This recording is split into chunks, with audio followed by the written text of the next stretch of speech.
You slide open that closet door, and hanging right there are those cute pair of pants that you really want to wear. You take them out and you're kind of nervous to try them on. You slide them up and they don't button. You really wanted to wear them for that big reunion, that holiday party, that big birthday. But what do? You're so disappointed. Lucky for you, you do have time to trim down and tone up. How can you avoid gaining more weight and lose the weight you've gained so those pants button and you feel fabulous? If you're thinking it's hopeless, if you're thinking I'm doomed, I'm too old, menopause is holding me back, I just can't train the way I'd like because I'm too busy. Heck, maybe you're even tempted right now to blame the pants not fitting on the dryer or the dry cleaners. You know you shrunk it. Just tell me you shrunk it. But stop the excuses, stop the blaming.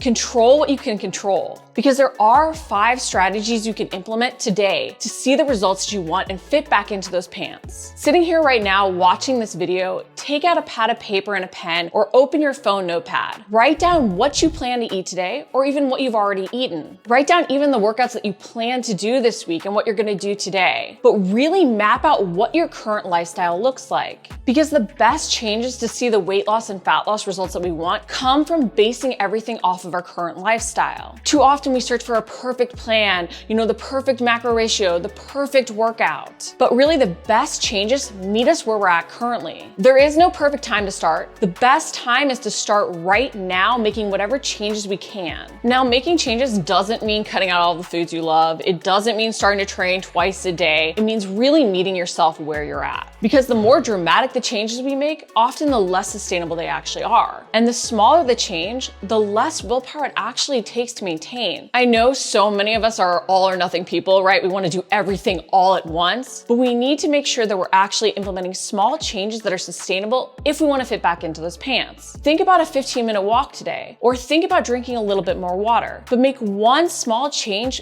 based on your current lifestyle. It's why it's so key that we actually map out what we're currently doing to make changes off of that, because there really is no ideal plan for all of us to follow. One size doesn't fit all. Far too often we think we're doomed to fail because we don't have the willpower, the motivation, the time, the energy that someone else has, when in reality, we're simply trying to do too much too fast. So take time today to really meet yourself where you're at. Then focus on owning your priorities. If we don't recognize our priorities in life, they're going to become our excuses. If you really think about the excuses you usually make, I don't have enough time, my family life makes it really hard for me to get in my workouts or to track my macros. What our priorities are in life, we're going to value and we're going to make time for. And so if we don't recognize what we actually value, what we prioritize in our life, it's going to become our excuses. If you are really focused and busy at work right now, instead of trying to shoot for 6 days a week of training, plan for 3. If family meals are super important and you love that pizza night on Friday, plan around it with your macros, making sure you actually work in the things that you really value. The more we focus on our priorities, the more we can make our healthy lifestyle work for us. But if we don't own them, they will derail us eventually. I know for me, I love having dessert every single night. And while I know I don't have to have it, I know it won't kill me not to have it, I still like to plan it in because that actually makes my lifestyle sustainable. It allows me to enjoy the foods I love and strike that balance so I can be consistent long term. So don't try and cut out the things you love, especially not first. Find ways to plan those in first and work backwards around them. And then really focus on designing for the time you have. I know it's tempting to look for a perfect workout routine, right? That ideal schedule. Maybe you're thinking you need to do 6 days a week, 2 hours a day, because that's what those figure competitors do. But you don't need that. And if you can't stay consistent with it, you're not going to see results from it. Realistically, especially right now, you have 3 days a week to train for 30 minutes. Design for the time you have, because you can make that time work by being strategic. Maybe you do full body workouts instead of the body part splits. But the more you focus on that realistic schedule, the better the results you're going to get, because we get good at what we consistently do. It's the same way for our nutrition. If you are planning around family meals, plan those in first. Don't feel like you have to force yourself to cook a separate meal for yourself. Work backwards from those family meals so you can control the meals you can control more easily. Maybe it's adjusting your snacks, maybe it's adjusting your lunch, maybe it's adjusting your breakfast. But don't force yourself not to be able to enjoy the family meals that you actually love. And then even if you're traveling, which I know can so often become the excuse as to why we can't see the results that we want, plan around it. Focus on snacks you can easily pack and bring with you no matter if you have a fridge or not. Look at restaurants in the area so you can plan out meals and even work backwards around them. Think about quick snacks you can grab from the grocery store. In terms of doing the minimum, think about what is the easiest, most sustainable thing you can do. Maybe ideally you'd like to set a macro ratio of 40-30-30, but right now you're having troubles just hitting your calories and making sure you're getting enough protein. Instead of striving for that strict ratio, just focus on a calorie cap and a protein minimum. I know we also often fall off because we don't feel perfect with everything, and it's because we're trying to do too much. Instead, focus on being perfect with the minimum. If that's 5 minutes a day training, then do 5 minutes a day. If it's that calorie cap and protein minimum, do that as well. But focus on setting some minimums that you can actually get consistent with, knowing you can always add on. And then stop trying to out-exercise your diet. I know so many of us have thought, hey, I could train all day. It's not the gym that's the problem, it's my diet. And it's because we become comfortable being uncomfortable in terms of our training. But we're not comfortable being uncomfortable when it comes to adjusting our diet. But we can't out-exercise our diet. I know many of us have trained for races in the past and we've seen great results because we've increased our exercise intensity. And that's created the calorie deficit we needed to see weight loss. At some point though, our body adjusts and adapts, and that means that we're not burning the same amount of calories in the same training. So the first time you trained for that race, maybe you did lose weight because you created the calorie deficit, because the training was all new. But the great part is now you're stronger. It's why you can run further faster. However, you don't burn as many calories during the same intensity training sessions or the same length. So you need to make sure that you're not only adjusting your training, but also dialing in your fueling, because you can't just keep trying to train longer and harder to burn more calories. Your nutrition has to match. And I know it can be a mental challenge embracing changing those macros, but we need to make sure that we're actually paying attention to how we're fueling if we want to see results. You can't make yourself feel guilty because you miss a training session. And you also have to recognize that exercise is a stressor on your body. Too much isn't good for you as well. It can impair your recovery, it can prevent you from gaining lean muscle,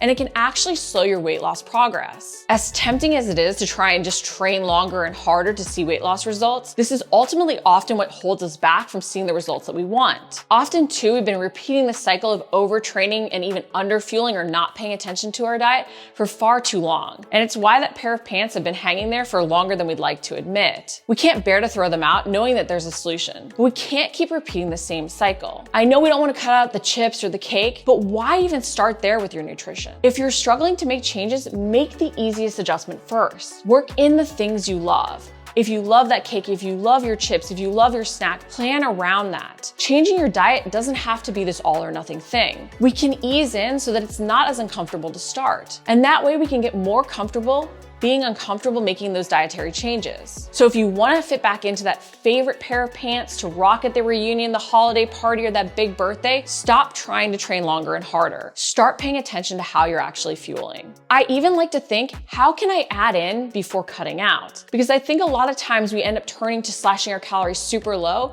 which ultimately backfires. It doesn't allow us to train the way we'd like. We end up feeling hungry and tired, and then we want to fall off because we're just miserable with everything. Think about what's something that you can add to your diet to make it a little bit healthier.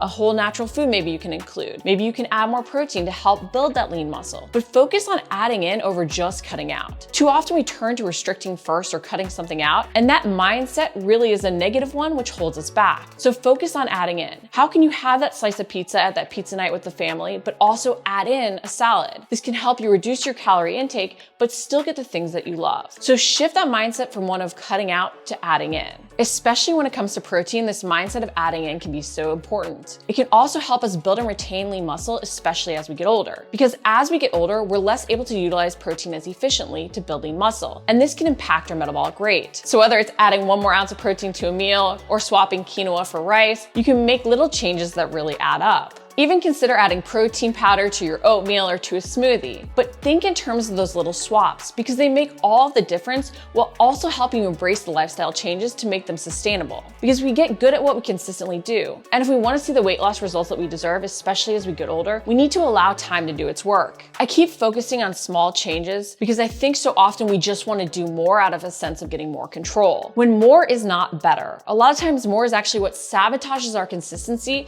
and leads to lackluster results. It ends up with us falling off our diet or workout plan. So as tempting as it is to do more to feel more in control, realize this is a mindset that you've got to actually shift. And I say this as a fellow type A control freak, but we've got to actually realize that trying to do more ultimately stresses us. And stressors are a big part of whether or not we see results. There are lots of stresses in our life that can actually add up. And I'm not talking about the stress at work or the stress of trying to catch a flight when you're running late. I'm talking about the stress of even exercise and diet. We have to realize that workouts are actually a stress on our body, and they're a good stress. We need that stress to actually repair and rebuild and grow stronger. If we do too much in our training, it can actually be a negative stressor and lead to a point of diminishing returns. Same thing can happen with our nutrition. If we slash our calories too low, we can end up losing muscle, and that can lead to metabolic adaptations that actually sabotage our weight loss results. We can end up eating only 900 calories and not have that be a deficit because our body's adjusted and adapted to run off that fueling. This can create hormonal imbalances that actually lead to us gaining weight while being in a deficit. So we have to recognize where this desire to do more is actually coming from and realize that more is not better. It can also lead to the mindset of restriction. Think about the last time you had to cut something out. The second you tell yourself you can't have it, how much more do you actually want it? I know the second I told myself I couldn't have ice cream, I just wanted it all the more, even if I wasn't thinking about it prior. So just recognize that restriction and that mindset that creates is another stressor. You're constantly having to tell yourself you can't have something, which only often holds you back. It makes the habits unsustainable. It's key we realize that the more we overwhelm ourselves, the more we stress ourselves out, the less consistent we can actually be. So I want you to go to your closet right now, and I want you to pull out that favorite pair of pants, that dress, that item of clothing that doesn't fit exactly the way you'd like right now. I want you to put it on. Even if you don't like exactly how you look, don't stress. You now have exactly the tools you need to get started moving forward today. Remember, take that picture of your current lifestyle and start making those changes, but really focus on meeting yourself where you're at so you can get consistent. For more tips to help you lose that stubborn fat, especially that stubborn belly fat, I've included a link to another video in the video description. If you like the video, make sure to like it, comment below if you have any questions, and subscribe. We're posting new videos each week.